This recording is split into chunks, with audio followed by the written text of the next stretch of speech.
আসসালামু আলাইকুম সুপ্রিয় দর্শক, আপনাদের সবাইকে স্বাগত জানাচ্ছি দৈনিক যুগের চিন্তার নিয়মিত আয়োজন আজকের সংবাদপত্র অনুষ্ঠানে। আপনাদের সাথে আছি আমি মাহফুজ সিহান। আজকের সংবাদপত্র অনুষ্ঠানে আমরা নারায়ণগঞ্জের স্থানীয় দৈনিকগুলোর প্রধান প্রধান সংবাদ শিরোনামগুলো নিয়ে আলোচনা করে থাকি। আজকে আমাদের অনুষ্ঠানে আলোচনায় যুক্ত হতে স্টুডিওতে উপস্থিত আছেন দৈনিক কালের কণ্ঠ ও নিউজ 24-এর জেলা প্রতিনিধি জনাব দিলীপ কুমার মণ্ডল। আপনাকে স্বাগত জানাচ্ছি। ধন্যবাদ। কেমন আছেন? হ্যাঁ, ভালো। জি, চলুন আলোচনায় যাবার আগে আমরা দেখে নিই আজকের দৈনিকগুলোর প্রধান প্রধান শিরোনাম। তো প্রথমেই প্রচার সংখ্যায় সর্বশীর্ষে দৈনিক যুগের চিন্তা। দৈনিক যুগের চিন্তায় প্রধান শিরোনাম হয়েছে পাল্টে যাচ্ছে নারায়ণগঞ্জ বিএনপির রূপরেখা। তারপর পাশেই 3 কলমে আরেকটি সংবাদ ছাপা হয়েছে, সেটি হচ্ছে 2500-এ স্বঘোষিত আওয়ামী লীগ কমিটির শোক দিবসের কর্মসূচিতে ক্ষোভ, গায়ের জোরে এমপি বাবু সভাপতি। দখলবাজদের পেটে 40 ফুট খাল, আটকে যাচ্ছে গঞ্জে আলী খাল প্রকল্পে ঝন্টুর বিরুদ্ধে অসহযোগিতার অভিযোগ। একের পর এক হত্যায় বাড়ছে আতঙ্ক, ফতুল্লায় শোক দিবসের ব্যাপক আয়োজন। এরপর দেখছি দৈনিক সময়ের নারায়ণগঞ্জ। দৈনিক সময়ের নারায়ণগঞ্জে প্রধান শিরোনাম হয়েছে আওয়ামী লীগের নিবেদিত প্রাণের করুণ প্রয়াণ, নির্যাতিতের এক ছবিতেই স্বামীর তালাক, টাকার অভাবে চিকিৎসা করাতে পারেনি, বড় ভাইয়ের অস্ত্র পরিবারের আশকারা। কিশোর গ্যাং প্রসঙ্গে সংবাদটি। বিশাল বাহিনীর নিয়ন্ত্রক বুড়ো ছাত্রলীগ নেতা মান্নান, ফতুল্লার মুসলিমনগর ও আশপাশে চলছে একক রামরাজত্ব। চরের প্রতিশোধ নিতে খুনের মামলা, ফলো আপ, বন্দরে 2 শিক্ষার্থীর মৃত্যু, জড়িয়ে ধরে কান্না করলেও আসামি। তারপর হচ্ছে দৈনিক সোজা সাপটা। দৈনিক সোজা সাপটার প্রধান শিরোনাম হয়েছে সিদ্ধিরগঞ্জে কিশোর গ্যাং লিডার ফেন্সি হান্নানের সাতকাহন, সেই আলাউদ্দিন ও তার ছেলের বিরুদ্ধে এসপির কাছে অভিযোগ। ফতুল্লার মুসলিমনগরে সন্ত্রাসীদের মহড়ায় আতঙ্ক, নারায়ণগঞ্জে আরও একজনের মৃত্যু, শনাক্ত 20। দৈনিক শীতলক্ষা। দৈনিক শীতলক্ষায় প্রধান শিরোনাম হয়েছে বন্দরে কিশোর গ্যাং শাকিলের নেতৃত্বে বেপরোয়া, চোখের জলে শুভ হত্যার বিচার চাইল পরিবার ও এলাকাবাসী। নারায়ণগঞ্জে করোনায় মৃত্যু বেড়ে 128, নতুন আক্রান্ত 20। করোনাকালে মারা যাওয়া সদস্যদের স্মরণে আইনজীবী সমিতির দোয়া।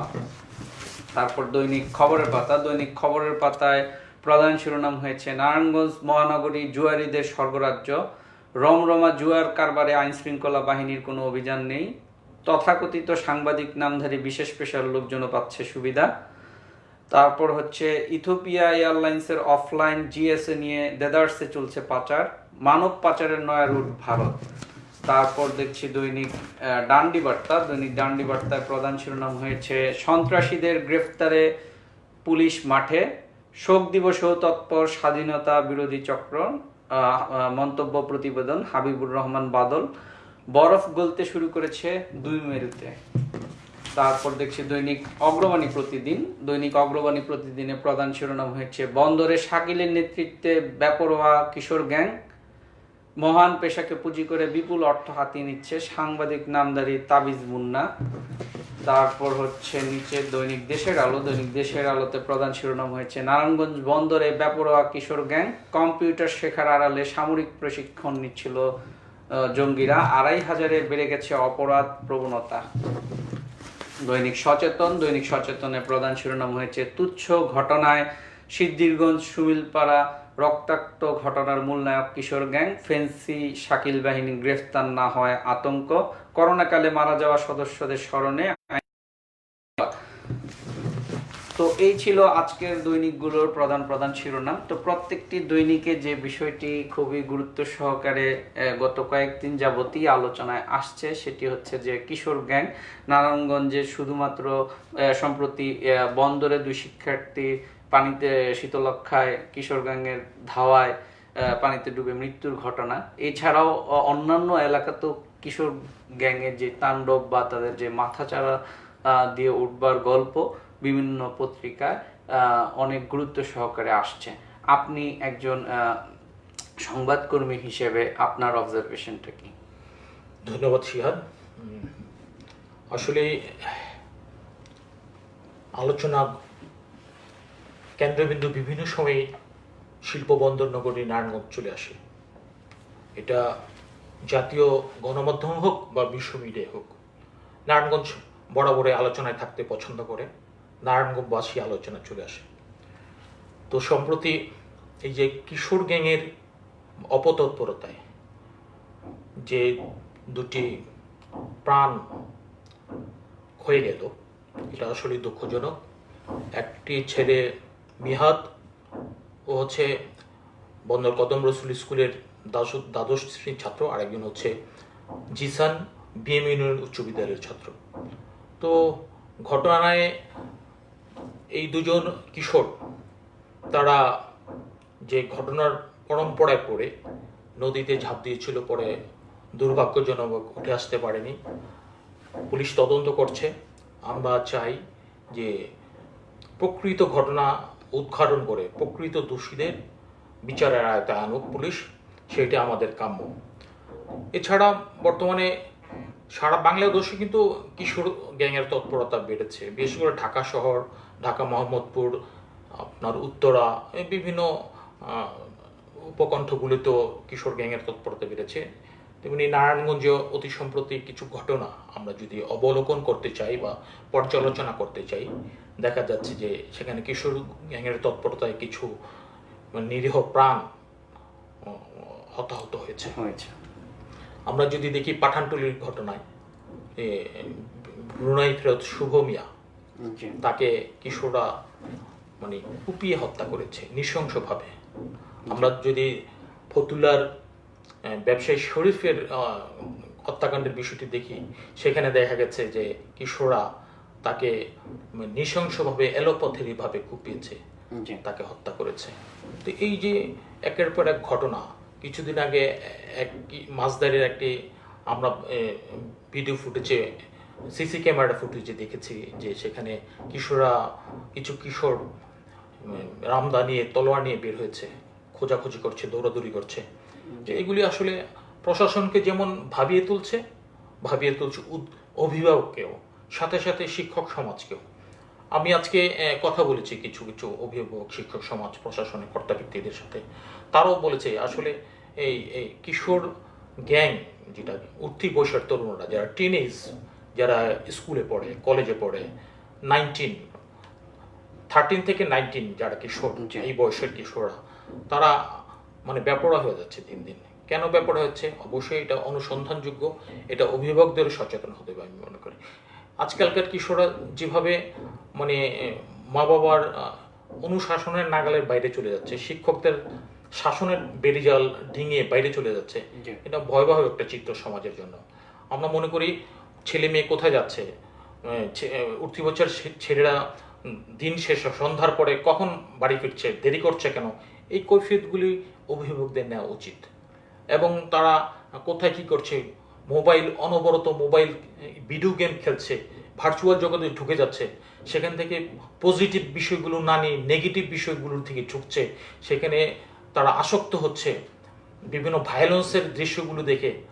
এই বিষয়গুলো আমাদের এখন থেকে রোধ করতে না পারলে আমরা মনে করি আমরা আমাদের ভবিষ্যৎ খেসারত দিতে হবে। জি দাদা, আপনার যে কথাটির মাঝখানে আমি আরেকটি কথা একটু যোগ করে আপনার কাছ থেকে জানতে চাই। সেটি হচ্ছে যে আপনি বললেন যে সোশ্যাল মিডিয়া বা সাইবার থেকে আপনার শিশুরা নানা জিনিস দেখে তাদের মধ্যে একটা ছাপ পড়ছে। এর পাশাপাশি কি আপনি মনে করেন যে এই উঠতি বয়সের তরুণদেরকে একটি মহল মানে খুব সচেতন ভাবেই একটু নেতিবাচক কাজে ব্যবহার করছে?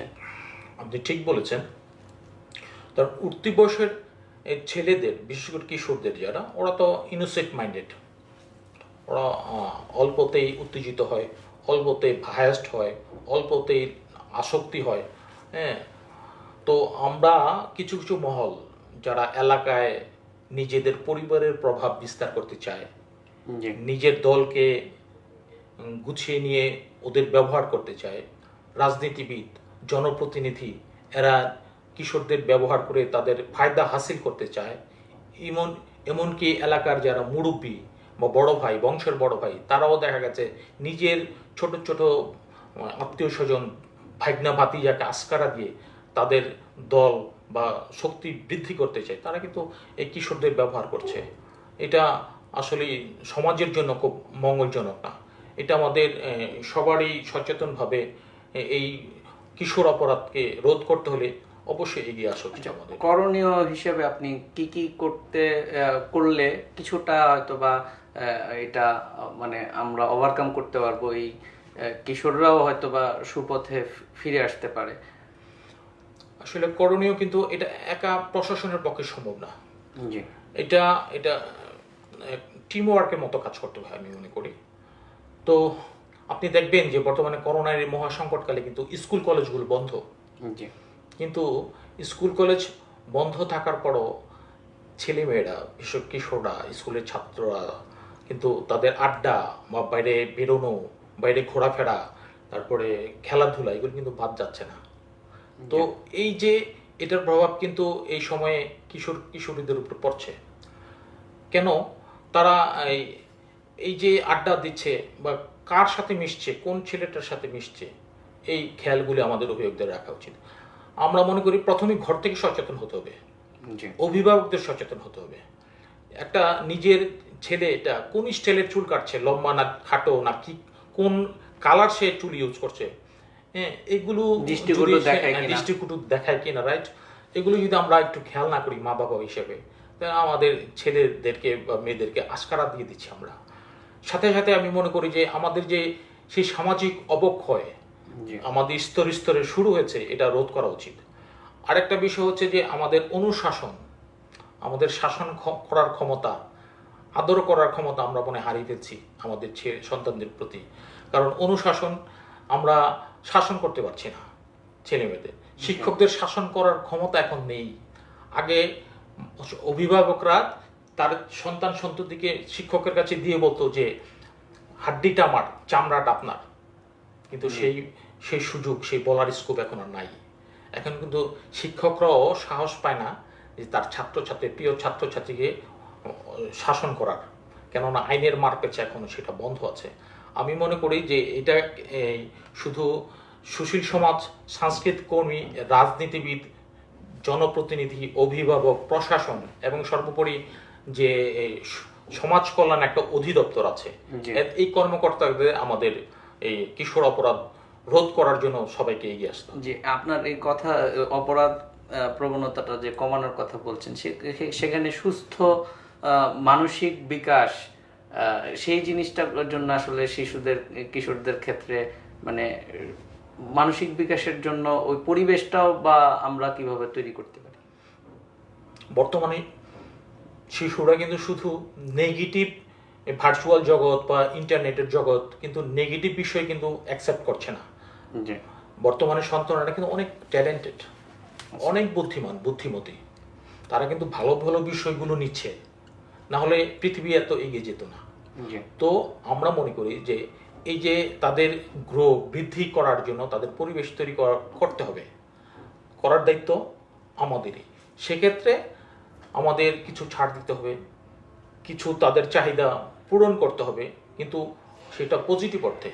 ভালো চাহিদাগুলো আমাদের পূরণ করা উচিত আমাদের অভিভাবক। তাদের আগে কিন্তু খেলাধুলা চলতো, মাঠ, হাডুডু, কাবাডি, ফুটবল, ক্রিকেট, এখন কিন্তু সেই পরিবেশ নাই, সে স্কোপ নাই।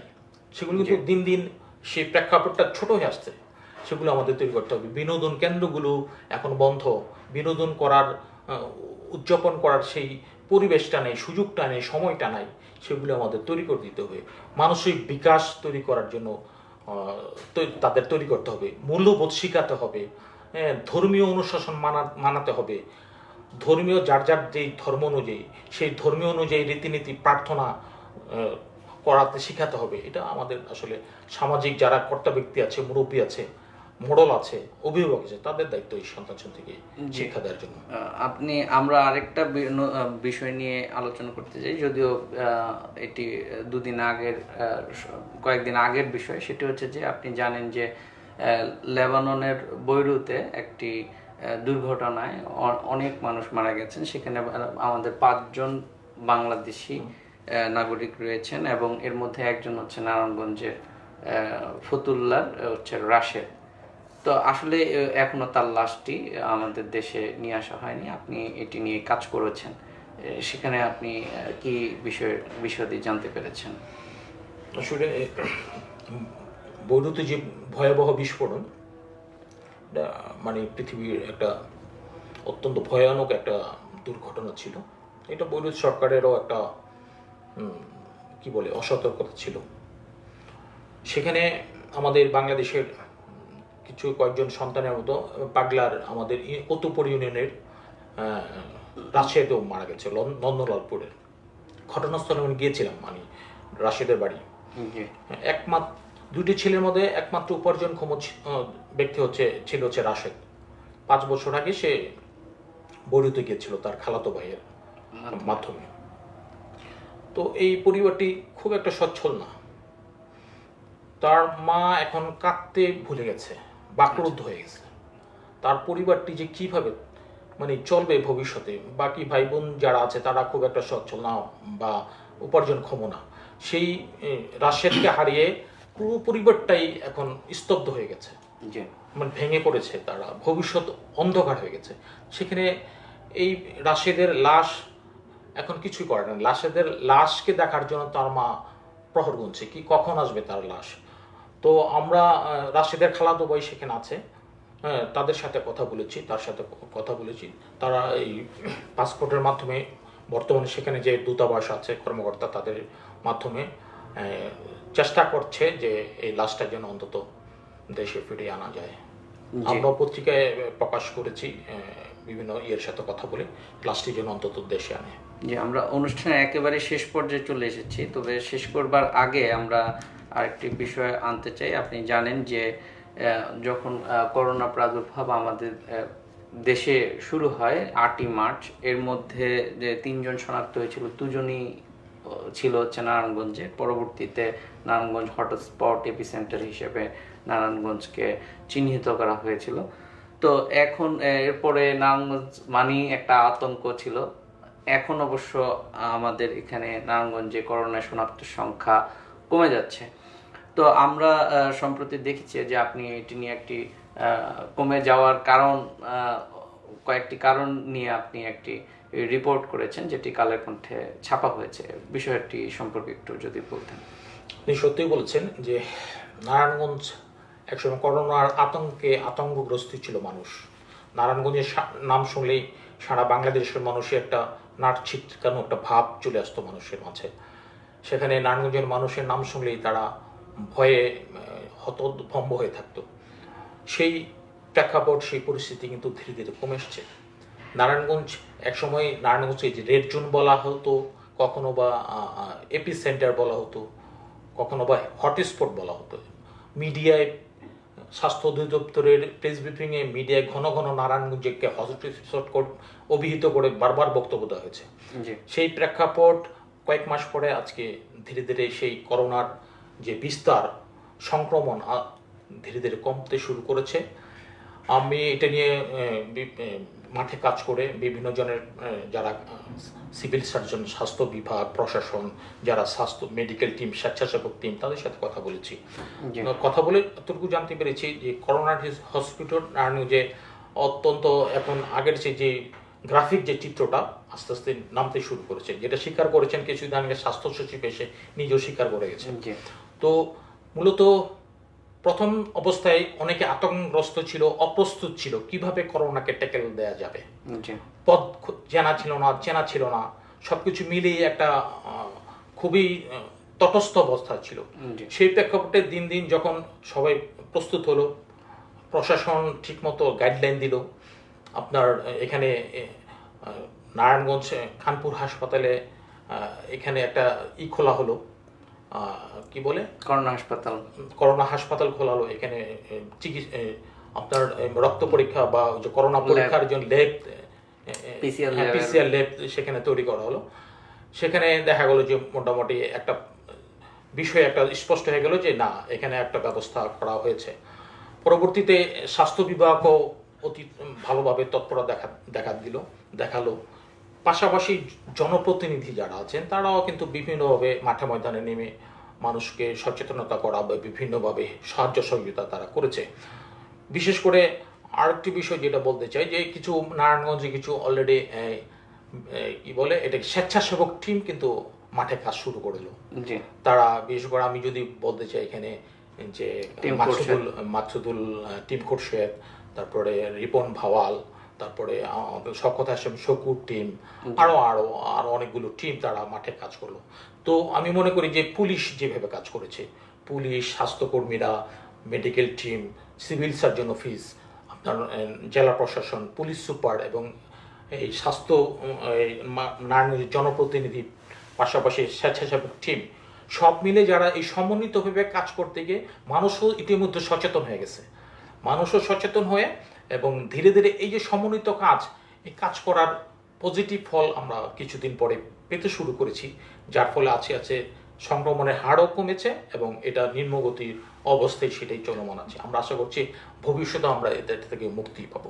জি, আপনি যে কথাটা বলছিলেন একেবারে শেষ, মানে স্বল্প কথায় আপনার কাছ থেকে একটা মতামত নিতে চাই যে এই সময়টাতে আসলে রাজনীতিবিদরা কি সেটা যে দলেরই হোক, তারা কি যোগ্য ভূমিকাটা পালন করতে পেরেছে বা মানুষের পাশে তাদের দোরগোড়ায় পৌঁছতে পেরেছে বলে আপনি মনে করেন?